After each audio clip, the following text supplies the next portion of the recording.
Assalamualaikum warahmatullahi wabarakatuh. Selamat pagi semuanya.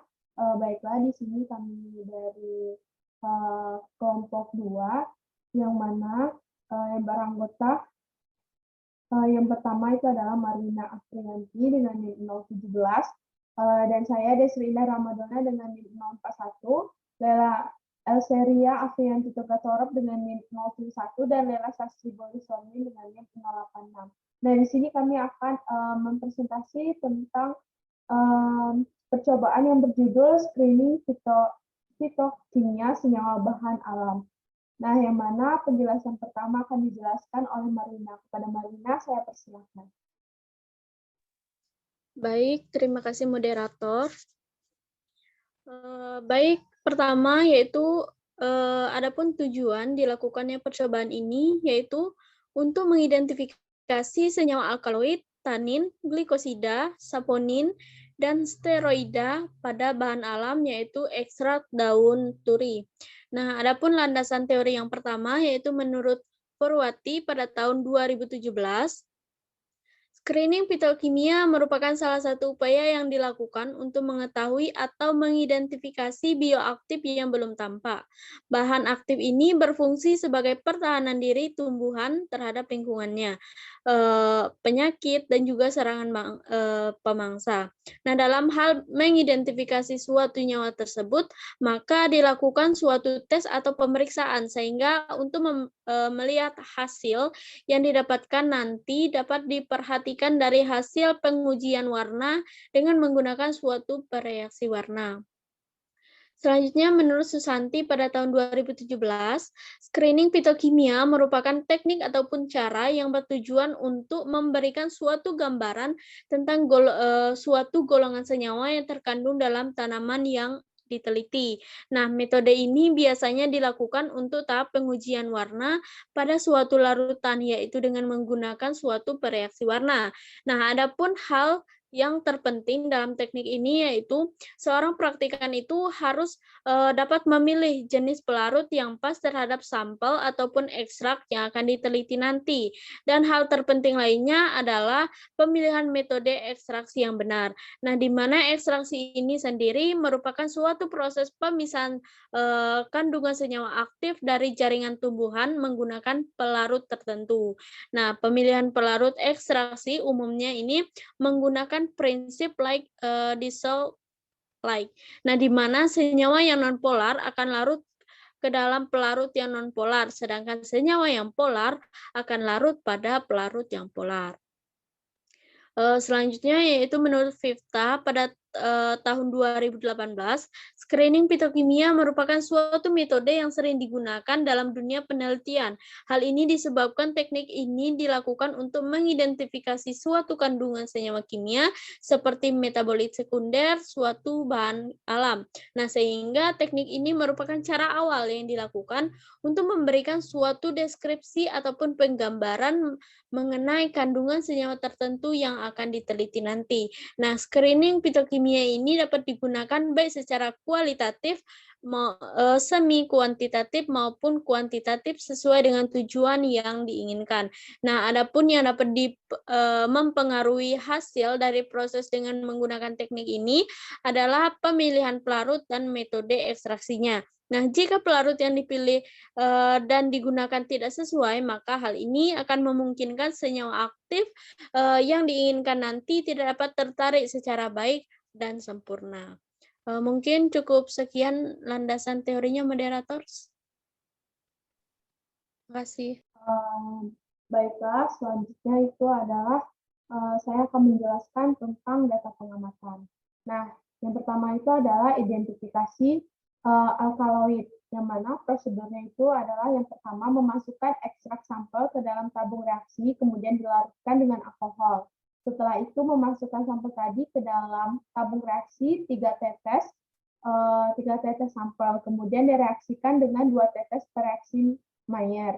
Nah, yang mana fungsi alat bahan di sini adalah sampel ekstrak kental dari maserasi daun turi. Nah, tabung reaksi sebagai wadah untuk mereaksikan sampel, alkohol sebagai pelarut, dan Mayer sebagai reagen. yang mana tujuan dari prosedur ini adalah agar ekstrak tidak terlalu pekat dan dapat diidentifikasi hasil dari reaksi untuk identifikasi senyawa metabolit. Nah, hasil yang diperoleh adalah hasil positif dinyatakan dengan adanya endapan putih, tapi di sini tidak terdapat endapan putih. Nah, yang kedua, prosedur yang kedua yaitu adalah menggunakan reaksi Dragendorf, yaitu 3 tetes pada sampel. Nah, yang mana fungsi dari Dragendorf ini sebagai reagen dan hasil yang dihasilkan yaitu tidak terdapat endapan putih. Nah, yang ketiga itu adalah menggunakan reaksi Bouchardet, yaitu dengan meneteskan pada sampel yaitu 3 tetes.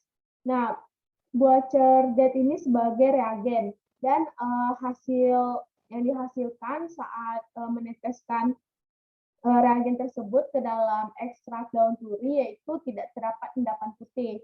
Nah, selanjutnya adalah identifikasi tanin. Nah, yang pertama itu adalah memasukkan ekstrak sampel ke dalam tabung reaksi, kemudian dilarutkan dengan alkohol. Nah, yang mana sampel ekstrak kental dari maserasi daun turi yang digunakan. Nah, tujuannya ini adalah agar ekstrak tidak terlalu pekat dan dapat diidentifikasi hasil dari reaksi untuk identifikasi senyawa metaboliknya. Nah, prosedur yang kedua yaitu adalah setelah itu memasukkan sampel tadi ke dalam tabung reaksi sebanyak 2 mili. Nah, kemudian direaksikan dengan 2 tetes reaksi FeCl3. Nah, yang mana sampel yang digunakan adalah daun turi, tabung reaksi itu sebagai wadah untuk meletakkan sampel, dan FeCl3 sebagai reagen. Nah, hasil dari prosedur ini adalah hasil positif dinyatakan dengan adanya warna biru atau hijau kehitaman, dan hasil yang didapatkan positif tanin yaitu terbentuknya warna hijau kehitaman. Nah, selanjutnya itu adalah identifikasi glikosida. Nah, yang pertama itu adalah memasukkan sampel sebanyak 2 mili, lalu dimasukkan reaksi molis sebanyak 5 tetes, lalu dikocok perlahan tabung reaksi. Setelah itu ditambahkan asam sulfat encer sebanyak 0,1 mili. Pemasukan asam sulfat dimasukkan melalui tabung dinding reaksi. Nah, setelah penambahan asam sulfat tidak boleh dikocok atau diguncang. Nah, sampel yang digunakan itu adalah daun turi. Molis ini adalah molis asam sulfat itu sebagai reagen atau reaksi. Nah, tabung reaksi itu sebagai wadah sampel. Yang mana tujuannya itu adalah dikarenakan agar jika kita kuncang, tabung reaksi itu akan merusak cincin indo yang terbentuk dan akan berubah warna menjadi kehitaman. Ya, nah hasil yang didapatkan itu adalah terbentuk cincin indo berwarna ungu. Selanjutnya itu adalah identifikasi saponin. Nah, yang pertama itu adalah sampel yang digunakan adalah mesi daun turi yang dilarutkan dengan aquades. Setelah itu diaduk, setelah terlarut sempurna sampel. Bawahnya apa sih?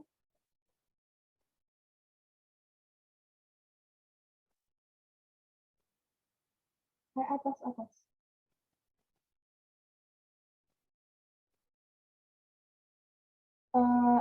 Terlarut sempurna sampel tersebut dikocok selama 10 menit. Nah, yang mana sampel adalah ekstrak daun turi, aquades itu sebagai pelarut, tabung reaksi sebagai wadah sampel. Nah, tujuan dari prosedur ini adalah untuk mengidentifikasi senyawa saponin pada ekstrak daun turi. Nah, hasil yang didapatkan adalah terbentuknya busa stabil. Nah, selanjutnya itu adalah identifikasi steroida atau terpenoida. Nah, yang pertama adalah sampel yang digunakan yaitu masih daun turi. Nah, ekstrak yang telah dilarutkan dengan kloroform lalu dimasukkan ke dalam tabung reaksi sebanyak 2 mili dan ditambahkan 2 tetes asam asetat pekat dalam lemari asam, kemudian ditambahkan 2 tetes asam sulfat encer ke dalam tabung reaksi tersebut.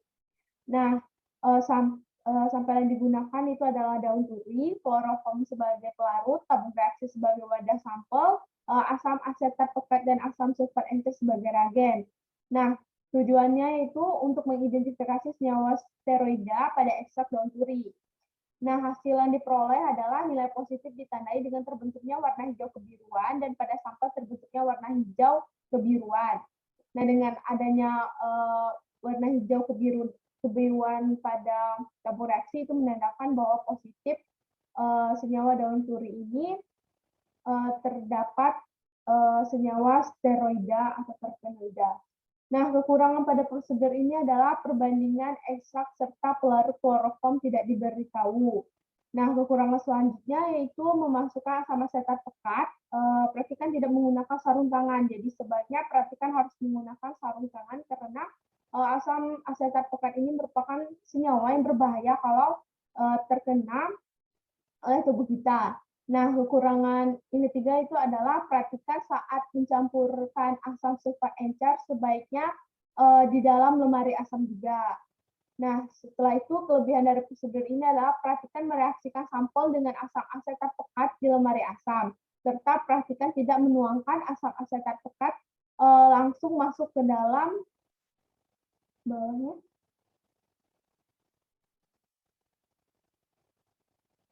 Ke dalam tabung reaksi, melainkan melalui dinding tabung dengan secara sedikit demi sedikit. Nah, baiklah, selanjutnya akan dijelaskan oleh Alseria. Kepada Alse, saya persilakan. Baiklah, terima kasih kepada kepada moderator. Baiklah, di sini saya akan melanjutkan presentasi, yaitu di sini saya akan membahas yaitu pada pembahasannya. Nah, baiklah, kali ini kita akan membahas video percobaan tentang screening fitokimia bahan alam. Di mana sebelumnya kita harus mengetahui apa itu screening fitokimia bahan alam. Di mana screening fitokimia ini dilakukan untuk menentukan golongan senyawa metabolit sekunder yang mempunyai aktivitas biologi dari suatu tumbuhan. Di mana metode ini digunakan untuk mendeteksi adanya golongan senyawa alkaloid, flavonoid, senyawa fenolat, tanin, saponin, kumarin, quinon, steroid, atau terpenoid. Nah, di mana screening fitokimia ini adalah metode analisis untuk menentukan jenis metabolit sekunder yang terdapat dalam tumbuh-tumbuhan, karena sifatnya yang dapat bereaksi secara khas dengan reaksi tertentu. Nah, screening fitokimia ini juga dilakukan melalui serangkaian pengujian dengan menggunakan reaksi tertentu yang mampu memberi ciri khas dari setiap golongan. Nah, selanjutnya kita akan membahas uji screening fitokimia pada bahan alam. Nah, berdasarkan video yang telah kami amati, bahwasanya sampel yang digunakan itu adalah ekstrak kental hasil maserasi dari daun puri, di mana preparasi sampel ini dilakukan dengan cara memasukkan ekstrak sampel ke dalam tabung reaksi dan kemudian dimasukkan ke dalamnya alkohol. Nah, di mana hal ini bertujuan untuk agar ekstrak hasil maserasi pada daun puri tersebut tidak terlalu pekat, sehingga dapat dilakukan identifikasi hasil dari senyawa metabolitnya. Dan jika ekstraknya terlalu kental, maka nantinya akan lambat bereaksi dengan reagen yang nanti diberikan pada saat membuat senyawa itu, dan akan sulit dilakukan pengidentifikasiannya. Nah, baiklah, di sini kita akan bahas bagaimana uji fitokimia yang dilakukan pada identifikasi, yaitu pada identifikasi alkaloid, identifikasi tanin, identifikasi glikosida, identifikasi saponin, dan juga identifikasi steroida atau terpenoida. Nah, yang pertama adalah identifikasi alkaloid. Nah, pada identifikasi alkaloid ini kita lakukan yaitu setelah sampel siap untuk digunakan, maka kemudian kita memasukkan sampel tersebut ke dalam tabung reaksi sebanyak 3 tetes sampel. Nah, dan setelah itu kita akan mereaksikan dengan reaksi Mayer sebanyak 2 tetes. Di mana hasil positif pada identifikasi ini ditunjukkan dengan adanya endapan putih. Akan tetapi, berdasarkan video tersebut tidak terbentuk endapan putih, di mana kita dapat melihat pada gambar berikut. Nah, di sini kita dapat melihat bahwasanya sampel awal itu berwarna kekuningan, namun setelah dimasukkan reagen Mayer tidak terdapat endapan putih, maka hasilnya tidak positif. Nah, yang kedua adalah Kemudian dilakukan reaksi yang kedua adalah reaksi drag and drop, yang mana ke dalamnya diteteskan sampel sebanyak 3 tetes. Dan hasil positif tersebut ditunjukkan dengan adanya endapan putih. Namun berdasarkan video tersebut, tidak ada dihasilkan endapan berwarna putih, di mana kita dapat melihat dari video ini itu sebagai berikut. Nah, dari gambar tersebut kita dapat melihat bahwasanya pada gambar ini tidak dihasilkan endapan putih. Nah, yang ketiga adalah kemudian reaksi yang ketiga adalah menggunakan reaksi Bochrdat yang diteteskan pada sampel sebanyak 3 tetes. Nah, di mana hasil reaksi yang positif ini ditandai dengan adanya endapan putih. Namun pada video tersebut bahwasanya tidak terdapat endapan putih, di mana kita dapat melihat gambarnya di bawah ini. Bahwasanya pada reaksi Bochrdat ini tidak ada endapan putih yang dihasilkan. Nah, selanjutnya kita akan membahas yaitu tentang identifikasi tanin. Nah, pada identifikasi ini, sampel itu dimasukkan ke dalam tabung reaksi sebanyak 2 mili. Dan setelah itu diteteskan dengan 2 tetes bereaksi besi 3 klorida, di mana FeCl3 ini berfungsi sebagai reagen dalam proses screening, yang mana nantinya akan diperoleh hasil uji yang positif, di mana hasil positif ini ditunjukkan dengan adanya warna biru atau hijau kehitaman. Nah, berdasarkan video ini dihasilkan bahwa tanin itu positif dikarenakan diperoleh warnanya yaitu hijau kehitaman. Nah, kita dapat melihat dari video dari gambar tersebut. Nah, di sini kita dapat melihat bahwasanya warna sampelnya itu awalnya berwarna kekuningan, namun setelah dimasukkan reagen tanin maka dihasilkanlah warnanya yang hijau kehitaman. Maka hasilnya yang dihasilkan pada identifikasi tanin ini adalah positif. Nah, yang ketiga, identifikasi glikosida. Nah, pada uji senyawa ini telah dimasukkan sampel 2 mili pada tabung reaksi. Dan setelah itu ditambahkan dengan 5 tetes reaksi Moslich. Nah, setelah tercampur antara sampel dengan reaksi Moslich, maka kemudian dikocok perlahan tabung reaksi tersebut. Nah, dan setelah itu dimasukkan ke dalamnya asam sulfat encer sebanyak 0,1 mili, di mana asam sulfat encer ini sebagai katalisator yang membantu dalam proses pembentukan cincin inol yang berwarna ungu, di mana asam sulfat encer tersebut harus dimasukkan melalui dinding tabung reaksi, yang mana tujuannya agar tidak merusak cincin inol yang nantinya akan terbentuk, di mana nilai positif dari uji glikosida ini adalah dengan terbentuknya cincin inol yang berwarna ungu dan setelah ditambahkan asam sulfat ke dalamnya. Namun tidak diperbolehkan dilakukan pengocokan dikarenakan akan merusak cincin inol yang sudah terbentuk dan berubah warna menjadi kehitaman. Dan hasil yang diperolehkan adalah positif glikosida dikarenakan terbentuk cincin berwarna ungu, di mana kita dapat melihat hasilnya pada gambar di bawah ini, di mana warna sampel awalnya itu berwarna kekuningan, namun setelah dimasukkan reagen glikosida ini kita tampak melihat adanya cincin ungu pada hasil akhirnya.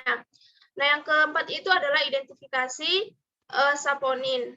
Nah, pada identifikasi senyawa saponin ini, sampel yang digunakan itu adalah masih berupa ekstrak kental hasil maserasi tersebut yang dilarutkan dengan menggunakan Aquades. Dan setelah terlarut sempurna, maka sampel yang terlarut dengan Aquades tersebut dikocok dengan kuat selama 10 menit. Dan nilai positif ini ditandai dengan terbentuknya busa yang stabil sampai setinggi 1-10 cm. Nah, berdasarkan video tersebut, bahwasanya diperoleh positif saponin dikarenakan terdapat busa stabil. Nah, kita dapat melihat gambar di bawah ini. Pada gambar ini bahwasanya warna sampel awalnya itu kita lihat masih berwarna kekuningan, namun setelah dimasukkan saponin, kita dapat melihat bahwasanya di sini terdapat busa dan warnanya sudah menjadi kehitaman. Nah, yang kelima adalah identifikasi steroida atau terpenoida. Nah, pada identifikasi ini, ekstrak yang telah dilarutkan dalam kloroform dan dimasukkan ke dalamnya sebanyak 2 mili, dan setelah itu dimasukkan ke dalamnya 2 mili asam asetat pekat yang dilakukan di dalam lemari asam. Dan setelah itu ditambahkan 2 tetes asam sulfat encer ke dalam tabung reaksi tersebut, di mana nilai positifnya itu ditandai dengan adanya perubahan warna hijau kebiruan, di mana kita dapat mengetahui bahwasanya Berdasarkan video tersebut, hasil yang didapatkan itu adalah positif steroida atau terpenoida, dikarenakan hasil yang diperoleh itu berwarna hijau kebiruan.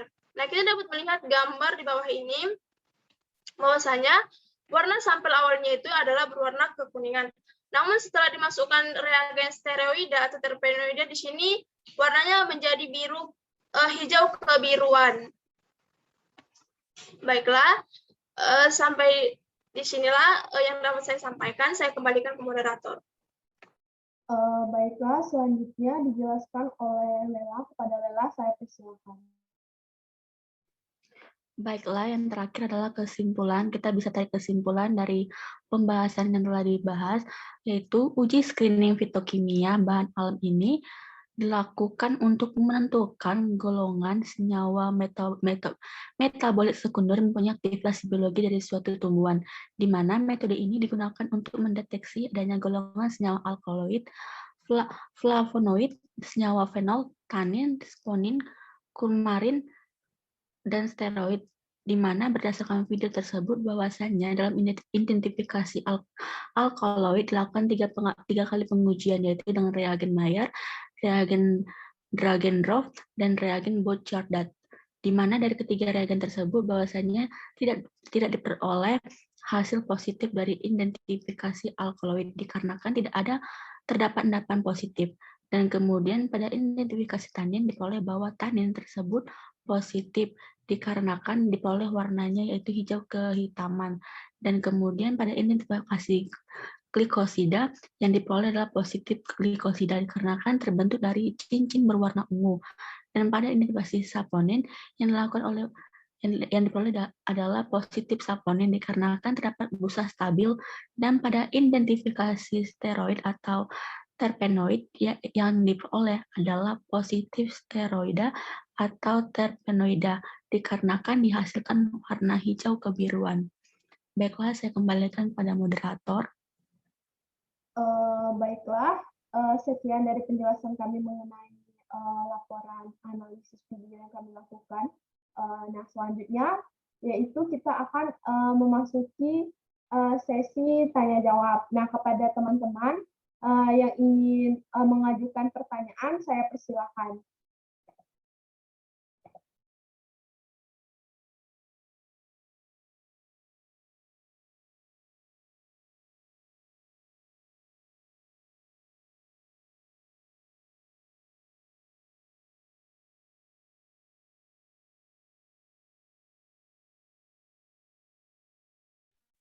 Izin moderator. Silakan Lela.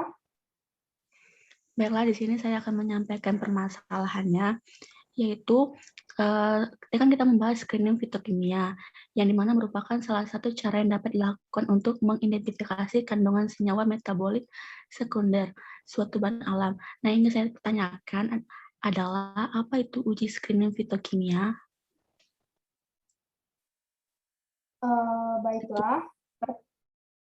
Baiklah, pertanyaan Lela akan saya jawab, yaitu screening fitokimia merupakan metode yang digunakan untuk mempelajari komponen senyawa aktif yang terdapat pada sampel, yaitu mengenai struktur kimianya, biosintesisnya, penyebaran secara alamiah dan fungsi biologisnya, isolasi dan perbandingan komposisi senyawa kimia dari bermacam-macam jenis tanaman.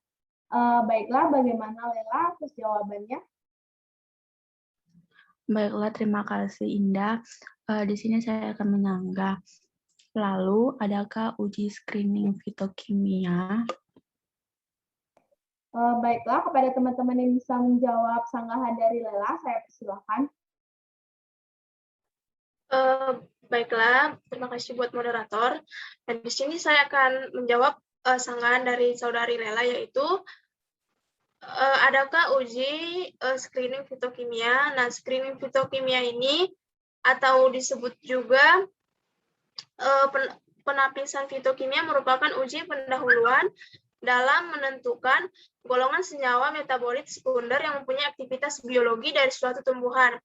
Nah, screening fitokimia tumbuhan ini dijadikan sebagai informasi awal dalam mengetahui golongan senyawa kimia yang terdapat di dalam suatu tumbuhan.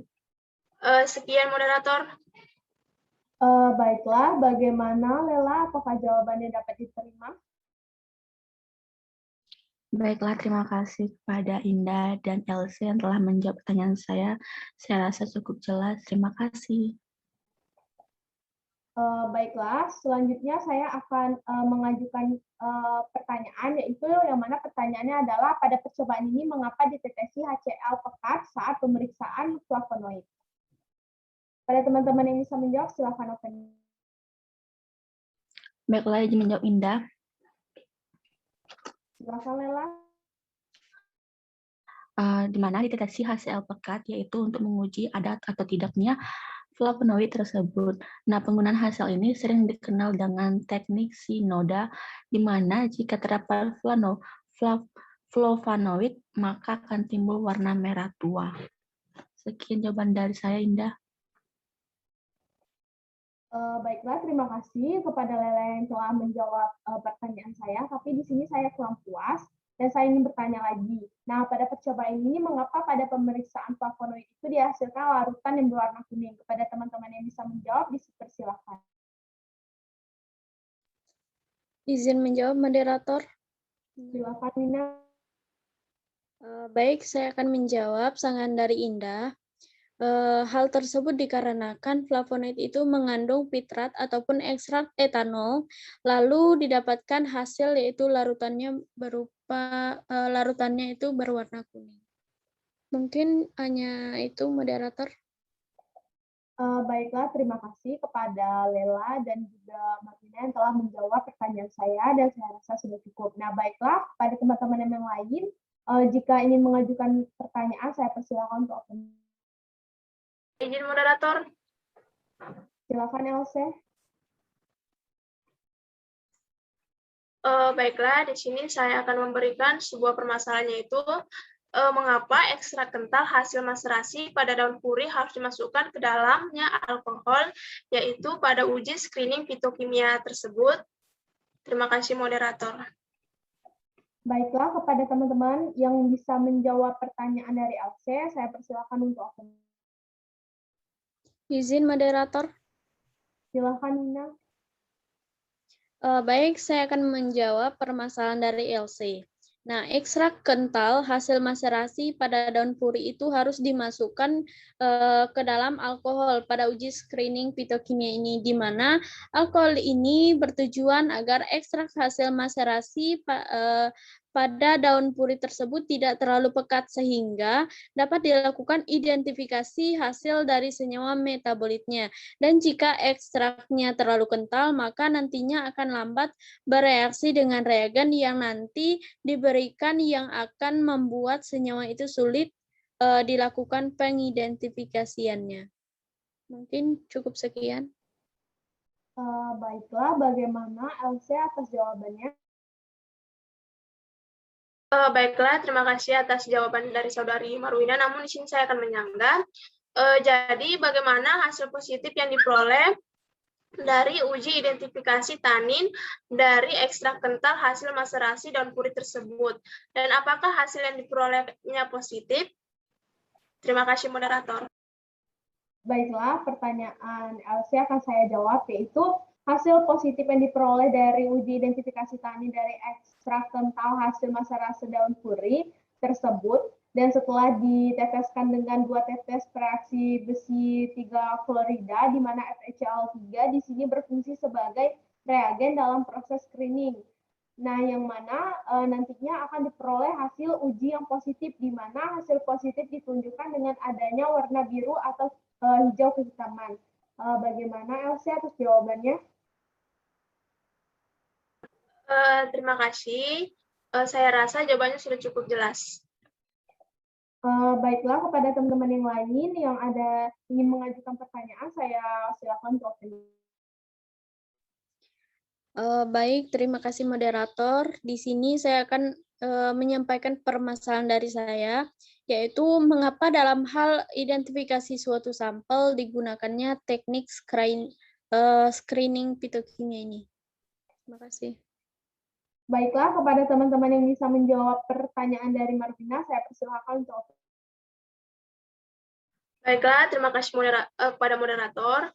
Dan di sini saya akan menjawab permasalahan dari Wina. Nah, permasalahannya adalah mengapa dalam hal identifikasi suatu sampel itu digunakan teknik screening fitokimia.